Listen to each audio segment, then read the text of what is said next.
Olá, tchutchucos e tchutchucas, tudo bom? Professor Augusto mais uma vez. E hoje, tchutchucos, eu lhes trago talvez um dos assuntos mais gostosos da Grécia Antiga, que é a cultura grega. Reparem, pessoal, não disponibilizei para vocês aqui nem capítulo, nem página, porque esse assunto não tem na apostila, ok?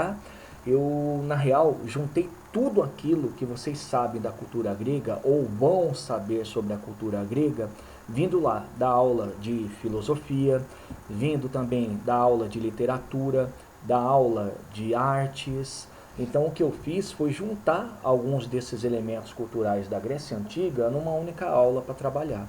Beleza? Só que presta atenção. Eu não tenho como trabalhar toda a cultura grega e nem é a minha pretensão.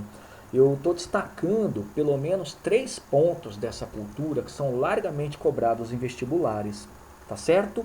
E por outro lado, alguns outros elementos da cultura grega, ou eu já trabalhei durante as minhas aulas, ou a filosofia e a arte vão trabalhar. Só para vocês degustarem o que eu estou falando.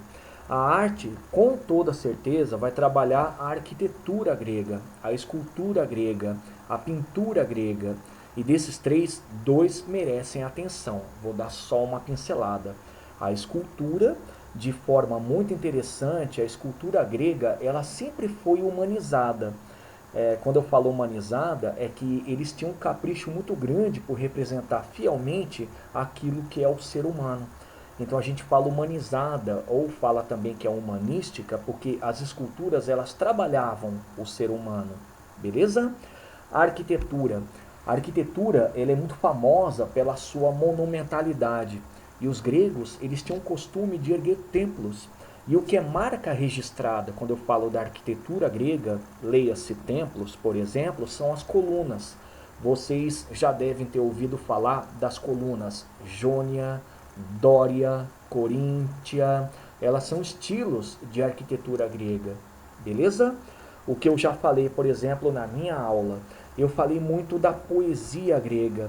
E quando eu falei da poesia grega, eu falei de um nome, Homero.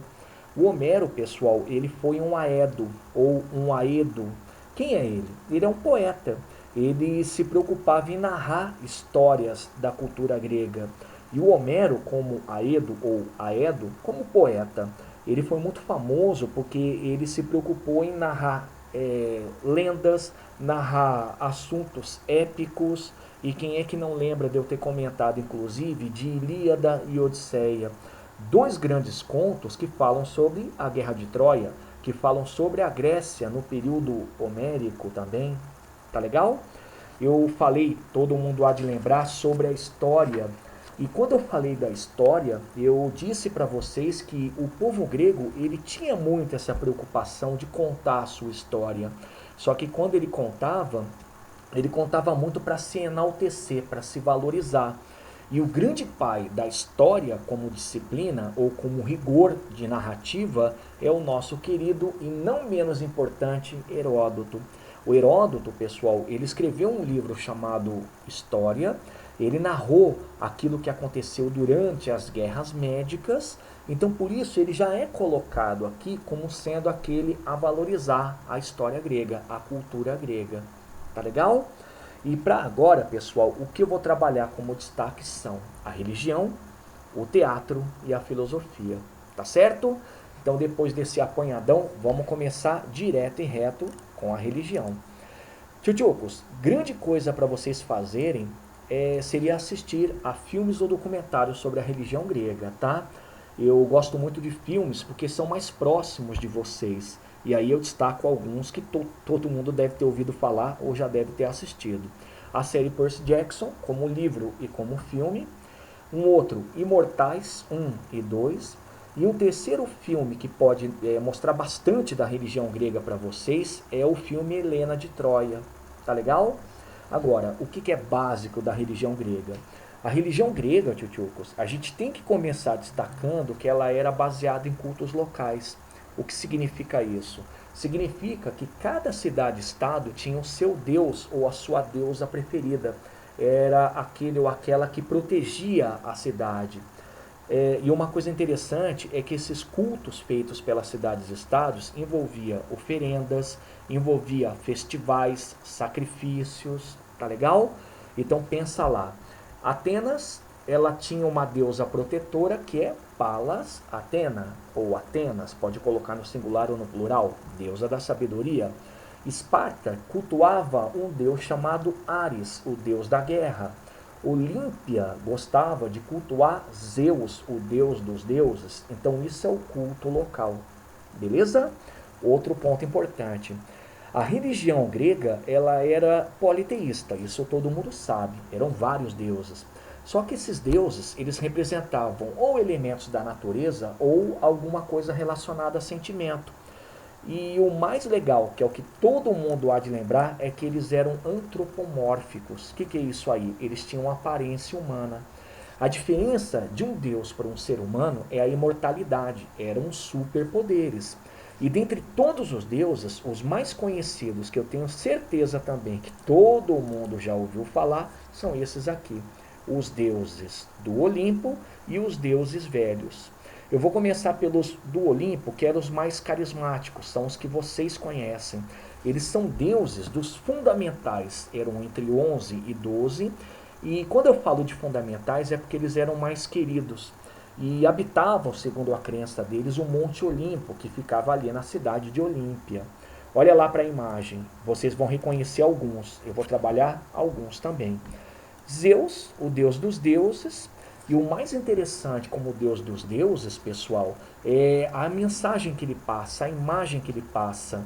Ele era um homem, lógico, com superpoderes, por isso se torna um deus, mas ele tinha lá também as suas virtudes e defeitos. Um exemplo de virtude, a força, a justiça. Um exemplo de defeito, o sentimentalismo, né? Ele era traiçoeiro em alguns momentos, ele era também raivoso, então esse é Zeus. Outro que vocês já identificaram, Ares, o deus da guerra. Ares, inclusive, pessoal, como deus da guerra, é aquele que se justificava como sendo um protetor dos conflitos. E reparem, os conflitos fazem parte da história grega, fazem parte da vida de um homem dentro de uma polis. Mais um, olha lá, Poseidon, o deus dos mares. É interessante porque Poseidon, o deus dos mares, né, ele representa a força das águas e ao mesmo tempo ele representa também aquele tipo de divindade que trabalha bastante com a ideia de que a natureza ela não pode ser controlada, ela é divina. E um último, que eu também tenho certeza que vocês já identificaram, é Atenas, ou Atena, a deusa da sabedoria. Perfeito? Aí nós temos os deuses velhos, pessoal. Temos dois deuses aqui que vocês também já devem ter ouvido falar.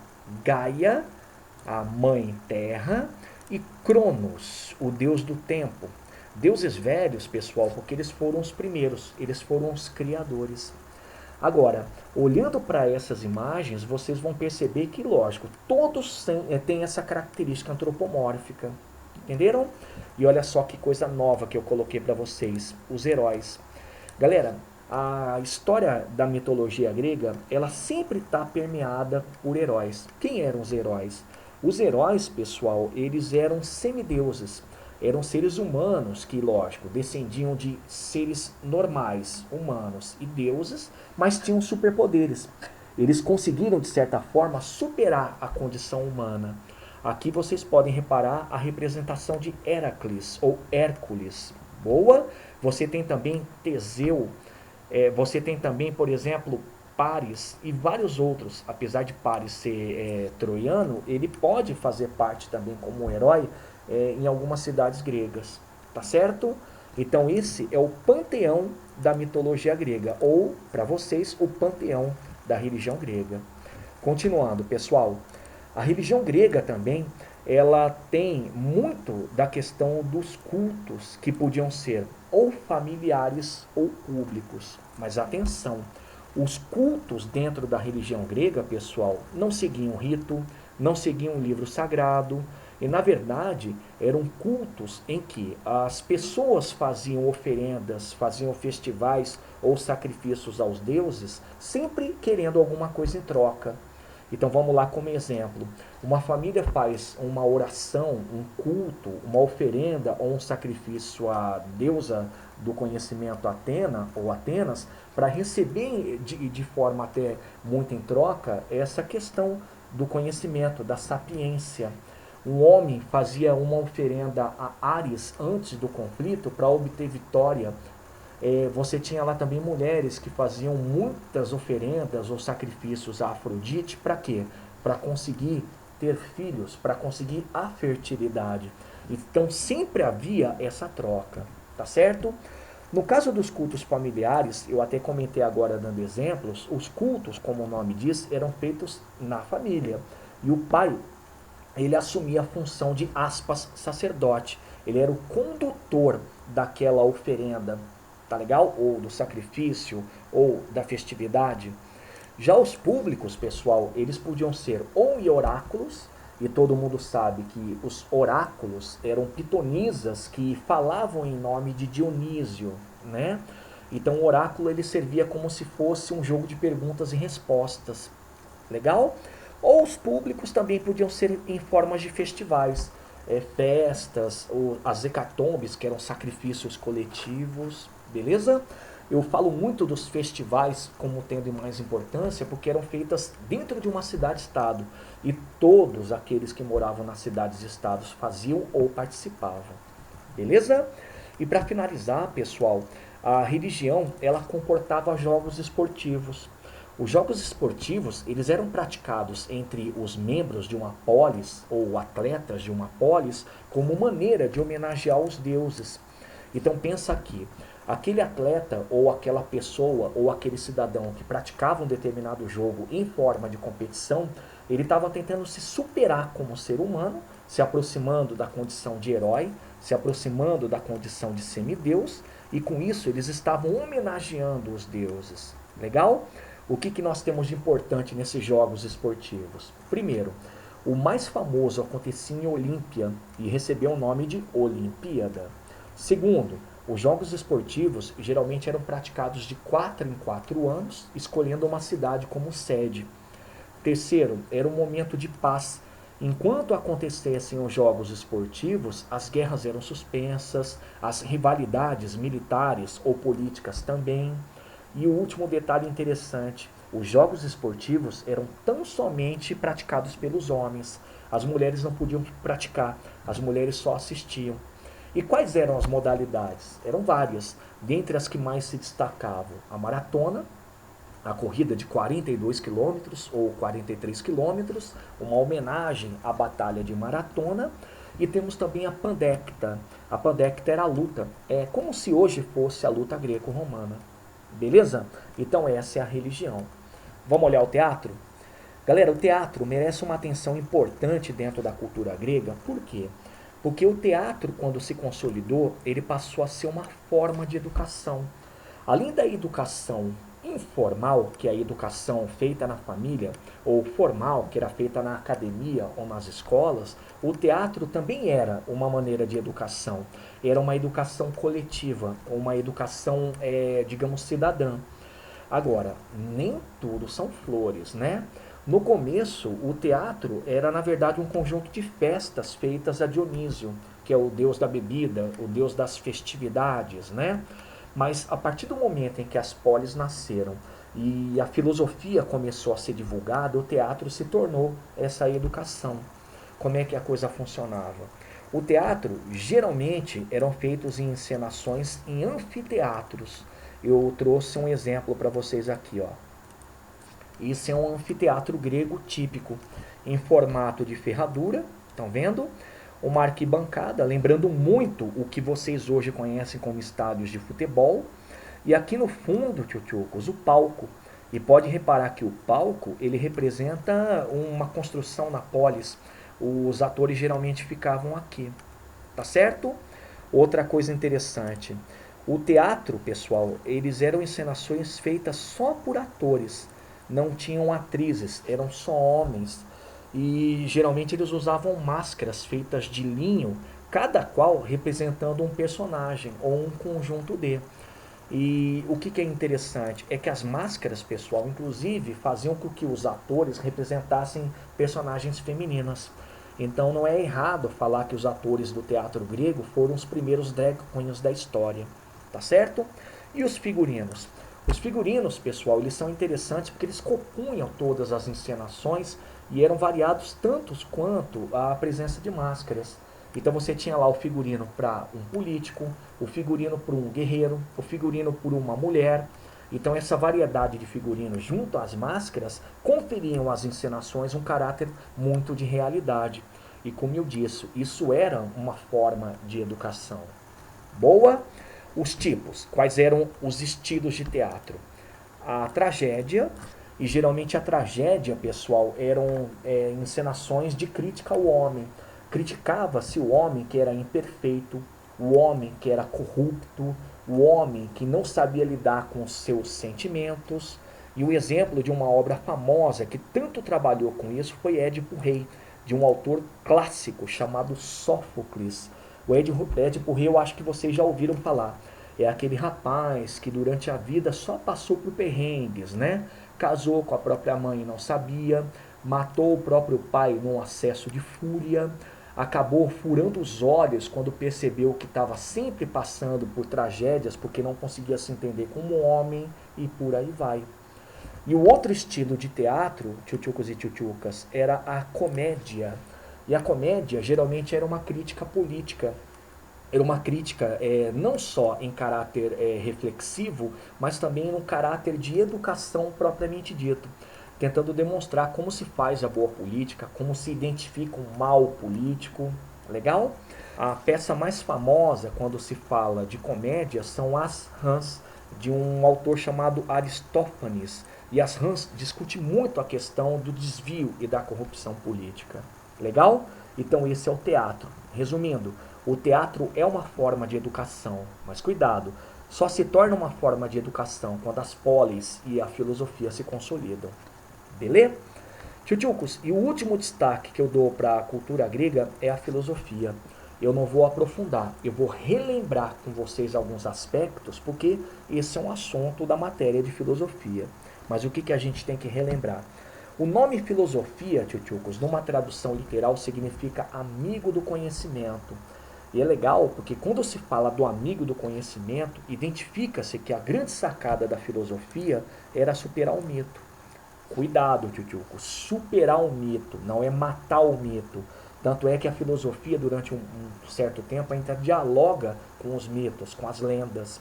Então, qual que é a jogada de você superar o mito? É você superar a explicação lendária e tentar oferecer ao ser humano, ou a si mesmo, uma explicação racional, ou uma explicação mais palpável daquilo que é o conhecimento. A priori, a gente discute a filosofia em 3 fases, tá? A fase pré-socrática, ou dos filósofos pré-socráticos. E nessa fase, pessoal, a grande sacada é que os filósofos queriam muito explicar a origem das coisas e do mundo, né? E o grande nome é Tales de Mileto, que todo mundo já ouviu falar. O Tales, ele sempre falava que a água é a origem das coisas, né? Outro nome famoso, Heráclito, que falava da dialética, das diferenças, bem e mal, certo e errado, boa, boa. Então esses são os pré-socráticos. A segunda corrente filosófica, o segundo momento da filosofia, é o momento sofista, dos filósofos sofistas. Qual que é a ideia? A ideia, pessoal, é que houvesse, a partir do conhecimento filosófico, a reflexão. E com essa reflexão, a boa oratória. A jogada qual é? É que o ser humano pudesse ter o máximo possível de conhecimento para a ascensão social e política, a partir de uma boa reflexão, de uma boa compreensão das coisas, do mundo, até do homem, para ter uma boa oratória. E o grande nome que se destaca nessa época, pessoal, é Protágoras, tá certo? E o último momento da filosofia, também escola filosófica, como vocês queiram, é o momento socrático, ou dos filósofos socráticos. O nome de estudo, né? O nome Socráticos, pessoal, tem a ver com Sócrates. O grande nome desse momento, por quê? Por conta da maiêutica, o parto de ideias. Ora, tchutchucos, todo mundo sabe que quando Sócrates era perguntado, ele nunca respondia. Ele respondia assim, talvez com uma outra pergunta. Então ele força o interlocutor, aquele que está perguntando, a refletir. Então isso é a maiêutica, é o parto de ideias. Legal? Frase clássica dele, só sei que nada sei. Boa, boa? Outro nome famoso, pessoal, Platão. O Platão que tanto falou do mundo das ideias. Ele falava que o mundo real era uma cópia do mundo das ideias, era uma manifestação do mundo das ideias. E um dos relatos mais importantes desse filósofo é o mito da caverna. Lembra? Isso, aquelas pessoas que o que viam ali no fundo da caverna, porque estavam amarradas de costas para a entrada, era só a impressão. Tá legal? E o último grande filósofo do período socrático, também um grande nome, é Aristóteles. Aquele que vai demonstrar que a razão é importante, mas a metafísica é o que supera meramente as ideias. Tá legal? Então, em resumo, os socráticos, pessoal, eles estavam muito interessados na essência do homem e do conhecimento. Eles tentavam harmonizar o homem com o conhecimento para tentar mostrar que a filosofia realmente ela tem uma serventia maior do que somente o que a gente chama de reflexão. Ou isso era verdadeiramente a superação do mito. Tá legal? Então tá aí, pessoal. Essa foi a nossa aula sobre cultura grega. Então, minha despedida, pessoal. Leiam sobre esse assunto ao longo da apostila. Mas qual apostila? A apostila de artes, principalmente. E também a de filosofia, tá? Mas para vocês, na apostila de história, vocês vão resolver exercícios de habilidade, na página 674. Eu recomendo o exercício 4, tá? E lá em História e Sociedade, aos exercícios 1 e 2, vocês encontram na página 671. Fechou? Então, para vocês, um forte abraço. E, tchutchucos, qualquer problema, me procure no Google Classroom. Tá legal? Então, até a próxima.